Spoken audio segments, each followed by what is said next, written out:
তখন দাদুর কাছে যাই, গিয়ে থাকি। মানে আমি কলেজে গিয়ে যখন পড়ি তখন আমি দাদুর কাছে গিয়ে থাকতাম, মানে একাই গিয়ে থাকতাম, কারণ তখন আমি একা একা যাতায়াত করতে পারতাম। তো আমি আর তুয়াতি তখন দাদুর কাছে থাকতাম। তো কার্ড যে এই যে বিলি হচ্ছে এখন, তো আগে দাদুর কার্ডটা, মানে এটা আমি আমার অভিজ্ঞতার কথাটা বলছি। দাদুর কার্ডটা ছিল সাদা আর কালোতে। তো তখন একটা দীনবন্ধু কাকুর বাড়িতে বেহালায় যদু কলোনিতে, ওখানে কার্ডটা, অনেকগুলো কার্ড ছাপা হয়ে এসেছিল। আর সেই বছর 115 বছরের দাদুর জন্মদিনে নিমন্ত্রণের জন্য এই কার্ডটা ছাপা হয়েছিল। আর আমি আর তুয়াদি যেতাম কার্ডটা বিলি করতে, যে দাদুর জন্মদিনে সবাই যেন আসে। তো দীনবন্ধু কাকু যেহেতু হাইকোর্টের অ্যাডভোকেট ছিলেন, তো আমি আর তুয়াদি, দিন একজন ভাইও ছিল তার সাথে, আর দীনবন্ধু কাকুর ড্রাইভার কে দিয়ে দাদু আমাদেরকে হাইকোর্টে কার্ড বিলি করতে পাঠাতো।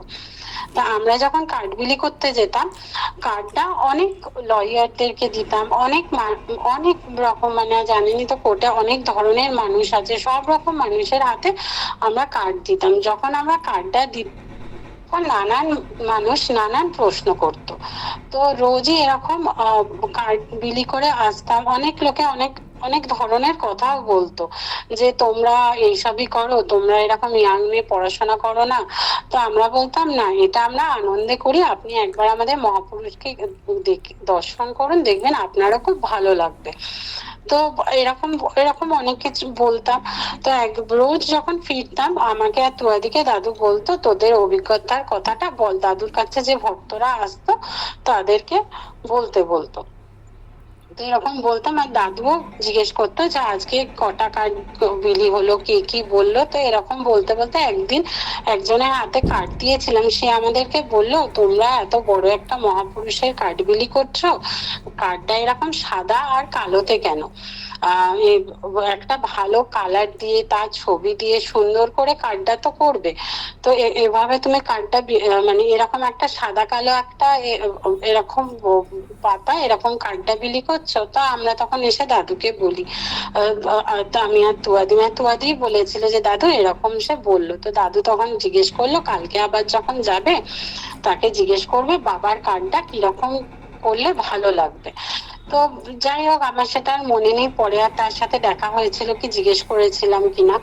তো তার মানে কদিন বাদ দাদুর কার্ডের ফরমেশনটা চেঞ্জ হয়।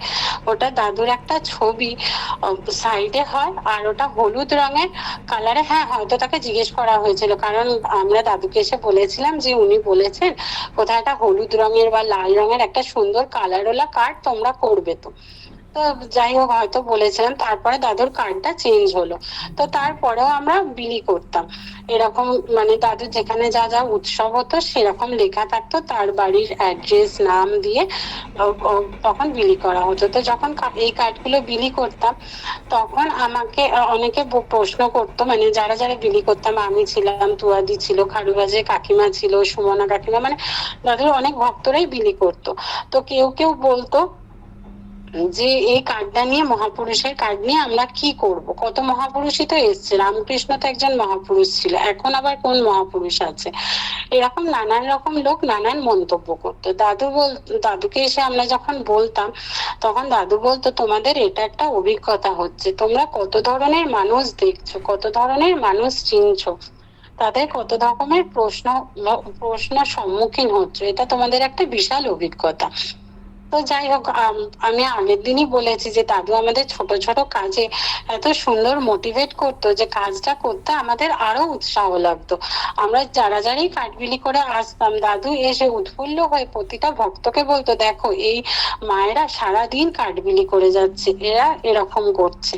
তো যাই হোক, আসার পর এবার যখন পরে একবার কামাখ্যাতে, আমার মনে আছে একটা ইনসিডেন্ট, দাদুর জন্ম সালটা ছিল, মানে যেটা ছিল মানে দাদুর তখন 115 বছর হলে আমরা কার্ড যেটা দিয়েছিলাম সেটা 114 বা 113 এরকম হবে।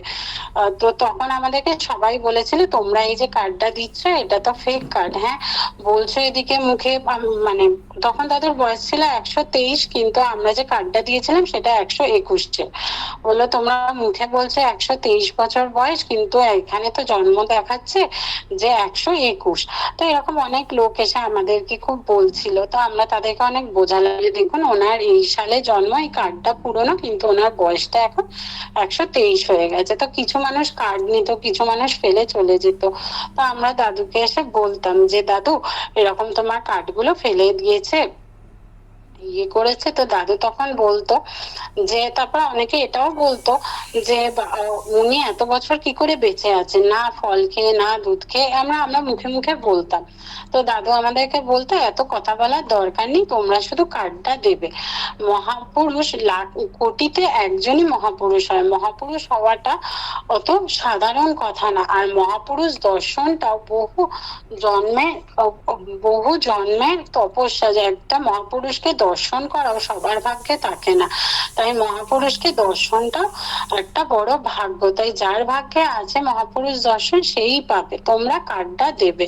আর দাদু বলতো যারা লেম্যান, যারা শিশু বা যাদের অত নেওয়ার ইচ্ছে নেই তাদেরকে জোর করে কার্ড দেওয়ার দরকার নেই, তোমরা কার্ডটা নিয়ে দাঁড়াও, দেখবে ঠিক লোকজন আসবে। কিন্তু হ্যাঁ আমরা সত্যি যখন দাদুর কার্ডটা দিতাম আমরা বলে দিতাম এটা একটা মহাপুরুষের কার্ড, এটা ফেলবেন না, এটা যত্ন সহকারে রাখবেন। কিন্তু তাতেও কিছু মানুষ সত্যি ফেলে দিত, আবার কিছু মানুষ দেখতাম সেটাকে নিয়েও যেত, আবার কিছু মানুষ সেটাকে ব্যবহারও করতো। যেমন একবার বেলুর মাঠে কাঠবিলি হচ্ছিল, সেবার অসীম কাকু ছিল, দেবাশিস কাকু ছিল, সবাই ছিল। তো একজন খিচুড়ি দিচ্ছে, খিচুড়ি ঢাকা হিসেবে দাদুর কার্ডটাকে চাপা দিয়ে নিয়ে যাচ্ছিল। দাদু তখন সেটা দেখলো, কিন্তু দাদু পাশেই দাঁড়িয়েছিল, বললো দেখো মা এই মায়ের কোনো জ্ঞান নেই, আমার কার্ডটাকে ওভাবে চাপা দিয়ে নিয়ে যাচ্ছে।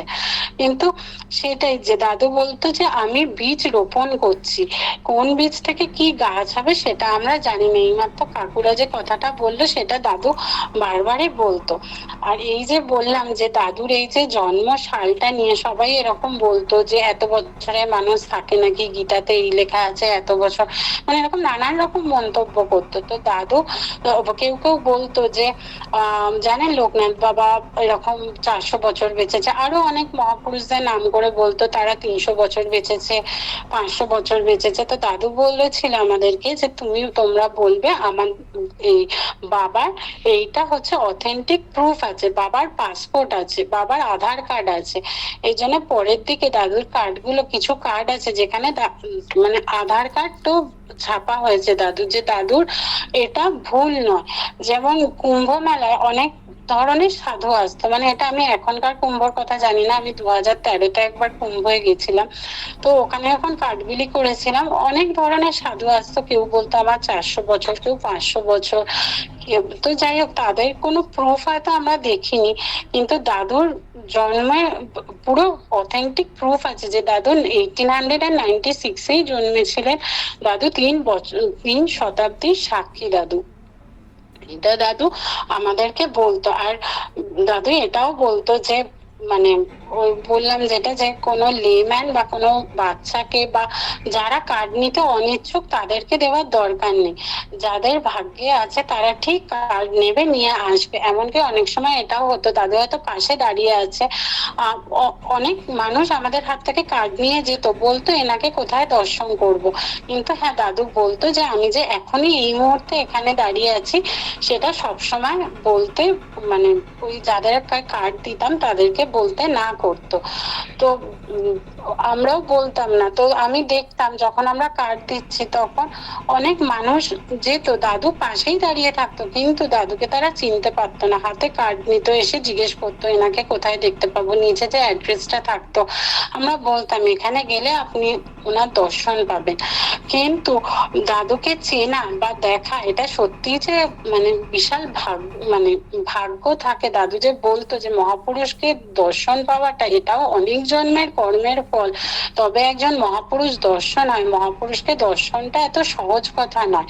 আর মহাপুরুষ কোটিতে একজনই হয়। সাধু তুমি অনেক দেখতে পাবে, কিন্তু মহাপুরুষ তুমি সহজে পাবে না। তাই যার ভাগ্যে আছে মহাপুরুষ দর্শন তারাই মহাপুরুষকে একমাত্র দেখতে পায়। এটা তাদেরও অনেক জন্মের কর্মের ফল। এটা দাদু খুব বলতো আমরা যখন কাঠবিলি করতাম। এটাই আর কি, আমি কাঠবিলির একটা অভিজ্ঞতা, মানে আমার অভিজ্ঞতা বললাম। তো আমার ভুল হলে আমাকে ক্ষমা করবেন, কারণ আমি শুধু এটা বললাম যে সত্যি অনেকে কার্ড নষ্ট করে, প্রচুর কার্ড নষ্ট করে। মানে অসীম কাকু, দেবাশিস কাকু, উষা কাকিমা এরা সবসময় ছিল, দুর্গা কাকিমা, তন্দা কাকিমা এরা সবসময় আমরা একসাথে কাঠবিলি করেছি। আমার মা, অর্চনা কাকিমা চুচড়োর, কৃষ্ণা কাকিমা। কিন্তু কত লোক কত খারাপ ভাবে কথা বলেছে, কতকে বলেছে মহাপুরুষ তো এখন ঘরে ঘরেই হচ্ছে, হ্যাঁ তোমরা মহাপুরুষ আমাদেরকে কি দেখাবে, মানে এরকমও মন্তব্য করেছে, দাদুর সম্বন্ধেও করেছে। কিন্তু দাদু যে একজন সত্যিকারের মহাপুরুষ, সে সবার সব কথা শুনেও একদম ধীর স্থির হয়ে থাকতো। দাদু নিজেও দেখতো যে তার কার্ড মাটিতে পড়ে গড়াগড়ি যাচ্ছে, হয়তো দাদু বলতো যে এই দেখ কার্ডটা পড়ে আছে, কিন্তু দাদু নিজে কখনো রাগ করতো না। দাদু বলতো আমার কাজ হচ্ছে বীজ বপন করা, আমি সেই কাজই করছি।